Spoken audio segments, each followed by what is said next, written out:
Halo Kak, aku mau nanya-nanya nih di sini nih. Nah, jadi di sini aku pengen nanya tentang Gen Z, tapi sebelumnya aku mau tanya dulu nih Kakak namanya siapa dan Kakak Gen Z apa bukan? Oke. Nama gue Eki dan gue kebetulan Gen Z. Oke, berarti Gen Z nih ya, sesuai banget sama topik pembahasan kita. Nah, di sini aku mau nanya nih pertanyaan pertama nih, apa sih yang Kakak tahu tentang Gen Z? Boleh dijawab nih Kak?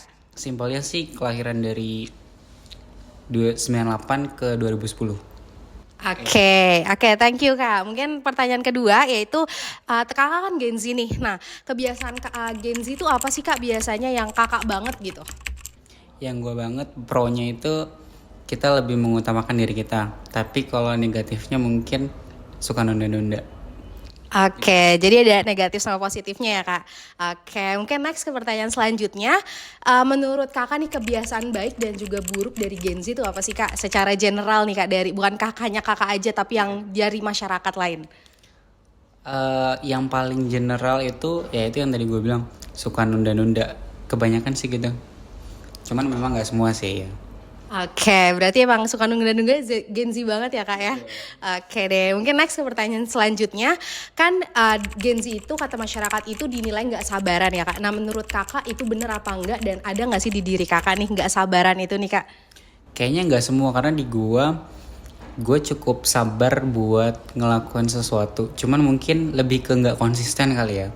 Kebanyakan sih yang gue temuin teman-teman gue yang Gen Z itu kurang konsisten gitu. Oke, jadi tetap sabar cuma nggak konsisten ya kebanyakan Gen Z. Oke, mungkin next ke pertanyaan selanjutnya. Dan di sini menurut Kakak apa yang membedakan Gen Z dengan generasi yang lainnya Kak menurut Kakak?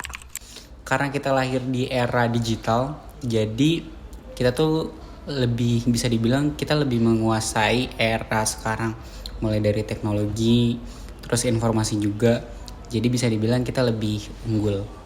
Oke, next ke pertanyaan selanjutnya ya Kak ya. Nah jadi sih aku pengen nanya nih. Jadi kita tuh banyak yang dibilang kalau Gen Z itu yang namanya strawberry generation. Nah jadi strawberry generation di luarnya tuh cantik tapi pas dilihat dalamnya tuh kayak lembek lemah kayak gitu. Nah kira-kira Kakak percaya nggak nih sama alasan Kakak tuh apa sih Kak?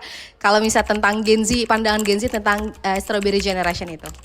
Cukup percaya karena memang pada real life-nya kita tuh bisa ngerjain sesuatu dengan cepat dan bagus, tapi memang ya itu mentalnya kadang-kadang suka dibilang lembek atau gitu. Oke.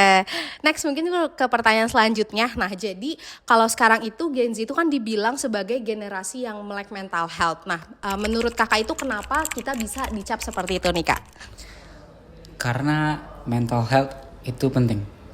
Itu aja sih. Kenapa bisa dibilang itu ya karena kita udah tahu dampaknya kalau mental tuh penting. Jadi ya makanya kita selalu menomorsatukan mental health. Mungkin ini adalah pertanyaan terakhir nih masih tentang Gen Z juga. Aku pengen deh dari Kakak pesan-pesan untuk Gen Z di luar sana nih dari Kakak apa nih, Kak?